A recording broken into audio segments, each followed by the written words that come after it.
네, 세 가지 뉴스 오늘 자세하게 다뤄보겠습니다. 김민아 캐스터 함께 하시죠. 안녕하세요. 안녕하세요. 네, 어서 오십시오. 첫 번째로는 또 물가 얘기로 시작을 해봐야 될 것 같은데, 만약에 미국의 물가가 피크아웃이 아니라면은 국내 원달러 환율이 1,300원을 굉장히 강하게 뚫고 올라갈 수 있다라는 전망이 나왔습니다. CPI를 기다리고 있는 구간인데 인플레가 과연 정점에 도달했을까? 월가에서도 지금 의견이 분분한 상황이죠? 네, 그렇습니다. 블룸버그 통신 내용이고요. Peak US Inflation Signal Eyed for Bond Market Turning Point.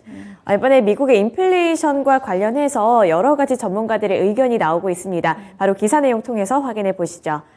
인플레이션이 40년 만에 가장 뜨거워졌지만 냉각될 조짐이 있다고 배런스 및 외신들이 보도했습니다. 배런스는 인플레이션이 식어가고 있는 징후로 10년물 브레이크 이븐 레이트, 실제 인플레이션의 완화 그리고 고점을 기록한 유가를 꼽았는데요.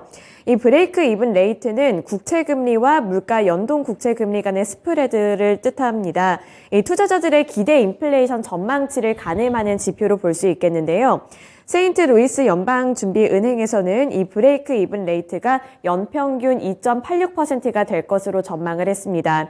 이는 시장이 향후 10년 동안 인플레이션의 연평균이 2.86%가 될 것이라고 추정을 할 수 있다고 볼 수 있겠는데요. 이 3월의 소비자 물가지수가 지난해 같은 기간보다 8.5% 상승한 것을 고려했을 때는 낮은 수준이라고 해석을 할 수 있겠습니다. 실제 인플레이션 역시 또 정점에 도달했을 것으로 추정을 하면서 인플레이션이 이제는 피크를 찍고 내려올 것이다 이런 전망에 좀 무게를 실어주는 모습을 나타내줬고요. 물가 상승률이 2021년에 전년 대비 빠르게 상승을 했고 또 CPI가 지난해 중반에 5% 이상 올랐다는 점을 들면서 그만큼 전년도의 물가 상승률이 굉장히 높았기 때문에 올해에는 이제 조금씩 완화될 수 있는 환경이 갖춰졌다고 평가를 하고 있습니다. 또 마지막으로 유가도 어느 정도 고점을 찍은 것으로 풀이를 하면서 이렇게 세 가지 요인들이 맞물려서 이제는 조금씩 완화되는 조짐을 보이고 있다고 평가했습니다. 네, 물가의 어떤 세부적인 그런 항목을 통해서도 피크아웃의 힌트를 찾아내려고 시장은 노력을 하고 있는데 일각에서는 피크아웃이 아닐 수도 있다라는 또 의견도 나오고 있는 상황입니다. 그 반대의 상황도 저희가 좀 생각은 해봐야 될 것 같은데 가능성이 또 있을 수가 있겠더라고요. 네, 그렇습니다. 네. 확실히 완화되는 조짐이 포착되고는 있지만 아직 안심하기는 이른 상황인데요. 네. 우선 중국의 제로 코로나 정책과 중국 봉쇄 조치 등이 소비자 물가 지수를 여전히 끌어올릴 수 있다고 카트리나 엘, 무디스 애널리틱스의 이코노미스트는 말했습니다. 중국의 제로 코로나 정책이 지금 미국 기업들한테도 영향을 주고 있고요. 이에 따라서 중국 봉쇄 조치 영향까지 좀 합쳐지게 되면서 이러한 부분들이 소비자 물가 지수에 가격 압박을 줄 수 있다는 분석이 함께 나오고 있습니다. 또 미국에서도 고용시장이 견조하기 때문에 이런 임금 상승률을 또 무시할 수가 없겠는데요. 이러한 부분들이 연준의 정책 행보를 또 결정을 할 수 있기 때문에 연준의 이런 스텝에도 좀 주목을 하고 있는 상황입니다. 연준에서는 이번에 75bp나 100bp에 대한 가능성은 없지만 앞으로 50bp 그리고 25bp까지는 꾸준히 금리 인상을 할 수 있다고 말을 한 상황이라서요. 이러한 부분들에서는 아직 긴장의 끈을 놓기는 이른 상황입니다. 네, 어떻게 보면은 물가에 대응을 하면서 시장을 안정시키겠다. 두 마리 토끼를 잡기 위해서 파월 의장이 선을 확실하게 그었습니다. 자이언트 스텝, 75bp를 인상하는 일은 없을 것이라고 말을 하긴 했는데 과연 이번에 CPI가 높게 나온다면 그 말을 또 번복할 수도 있지 않을까요? 그런 가능성은 시장에서는 미리 좀 내다보고 있는 상황인데요. 얼마만큼의 충격적인 CPI 결과가 나오게 될지 연준의 행보까지 이어서 함께 점검 필요한 중요한 또 한 주 되겠습니다. 다음 볼까요? 계속해서 또 전쟁 얘기를 하지 않을 수가 없는 상황인데 지금 바이든 대통령이 서명을 했습니다. 이번에 우크라 무기대여법에 서명을 했다는데 이거 어떤 내용일까요? 네, CNBC 보도 내용이고요. Biden signs bill that aims to streamline U.S. military aid to Ukraine. 이번에 바이든 대통령이 어떤 서명을 했는지 기사 통해서 확인해 보겠습니다.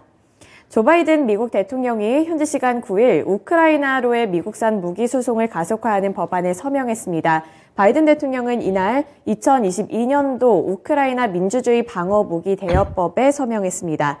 이 무기 대여법에 대해서 조금 설명을 해드리자면 미국이 러시아의 우크라이나 침공으로 영향을 받는 동맹국에 군사 원조를 하거나 무기를 임대하는 절차를 더 쉽게 만든 법안인데요. 바이든 대통령은 이미 장비를 빌려주거나 임대할 수 있는 권한이 있지만 이번에 서명한 법안은 군사 장비를 대여하기 위한 요구사항 중 일부를 완화하는 그런 법안이었습니다. 바이든 대통령은 이 미국은 러시아 대통령인 푸틴의 잔혹한 전쟁에 맞서서 조국과 민주주의를 지키려는 우크라이나 투쟁을 지지한다고 공식적으로 밝히기도 했고요. 또 미국이 우크라이나 지원에 이미 수십억 달러를 지출한 점을 인정하면서도 공격에 굴복하면 훨씬 더 많은 비용이 든다고 말했습니다. 네. 이런 상황에서 러시아 측의 또 반응이 어떻게 나왔을까 또 궁금한데 어떻게 얘기를 하고 있을까요? 네, 러시아는 아직도 좀 비슷한 스탠스를 유지하고 있습니다. 한편 러시아에서는 소련이 2차 세계대전에서 나치 독일에 승리한 날을 기념하는 열병식이 열렸는데요. 러시아의 군사력을 과시한 가운데 푸틴 대통령은 우크라이나 침공을 서방의 침략에 대한 러시아의 선제적 대응이라고 강조했습니다. 아직까지도 러시아에서는 이러한 부분에 있어서 의견을 굽히지 않는 상황이고요. 오히려 서방에 대응을 해서 한 행동이다 이렇게 말을 하기도 했습니다. 이 푸틴은 나토는 우리 인접 영토에서 활발한 군사작전을 펼쳤다며 이는 절대 용납할 수 없는 위험 행동이라고 공식적으로 말을 했는데요. 또 열병식 뒤에는 우크라이나 돈바스 지역에서 전사한 부대 대대장의 유족을 만난 이런 자리에서 우크라이나 특별 군사작전의 목표를 반드시 달성할 것이라고 밝히기도 했습니다. 이렇게 러시아군이 설정한 목표가 달성될 때까지는 우크라이나 침공을 멈추지 않겠다는 뜻으로 해석을 하고 있는 분위기라서요. 아직까지는 긴장감이 계속 팽팽한 상황입니다. 네, 무기대여법이 약간 생소하긴 한데 이게 2차 세계대전 당시에도 사용이 됐었습니다. 미국의 동맹국들이 독일의 나치군을 이제 물리치기 위해서 나왔던 법안인데 다시 한번 이거를 바이든 대통령이 꺼내듭니다. 이미 굉장히 많은 지출을 하고 있는 상황에서도 지원을 아끼지 않겠다라는 정책이 나왔는데요. 전승절도 저희 기대가 좀 물거품이 됐잖아요. 네, 전쟁을 이제 조금 종식시키지 않을까라는 일각의 기대가 있었는데 결국에는 ING형이 됐습니다. 계속해서 전쟁의 잡음 들리지 않을까 싶은데요. 우리 시장에도 영향을 미칠 만한 뉴스로 확인해봤습니다. 다음은 이제 종목 얘기로 넘어가 봐야 될 것 같은데 너무나 많은 종목들이 오늘 파란불이 들어왔습니다만은 그럼에도 불구하고 성악개미 분들도 제가 좋아하시는 많이 투자하시는 주식으로 알고 있는데 리비안이 애물단지가 됐던데요, 지금? 네, 그렇습니다. CNBC 보도 내용입니다. Rivian stock plummets as Ford unloads 8 million shares of EV startup. 이번에 리비안에 좀 안타까운 소식이 있었는데요. 바로 기사 내용 보겠습니다. 제2의 테슬라로 불리는 리비안의 주가가 역대 최저로 폭락했습니다. 이날 나스닥에 상장되어 있는 리비안의 주가는 전거래일 대비 20.88% 하락한 주당 22.78달러에 마감했습니다. 이는 리비안의 주요 주주인 포드가 주식을 매각한 것으로 알려졌기 때문인데요. 포드가 이 리비안의 주가를 많이 가지고 있는데 이번에 800만 주를 팔 계획이라고 보도했습니다. 총 1억 200만 주 중에 800만 주를 팔 계획이라고 이렇게 보도를 하게 되면서 리비안의 주가가 타격을 입은 것으로 보이는데요. 또 포드에 이어서 JP 모건 체이스 역시 리비안의 주식 1,300만에서 1,500만 주를 매도할 계획이라고 CNBC는 보도했습니다. 이 리비안은 전기 픽업 트럭을 주력으로 생산하는 스타트업으로 이번에 기업 공개를 통해서 전기차 기업 기업 차 업계에서 스타로 주목을 받았는데요. 하지만 올해 들어서는 주가가 총 78% 넘게 또 폭락을 하기도 했습니다.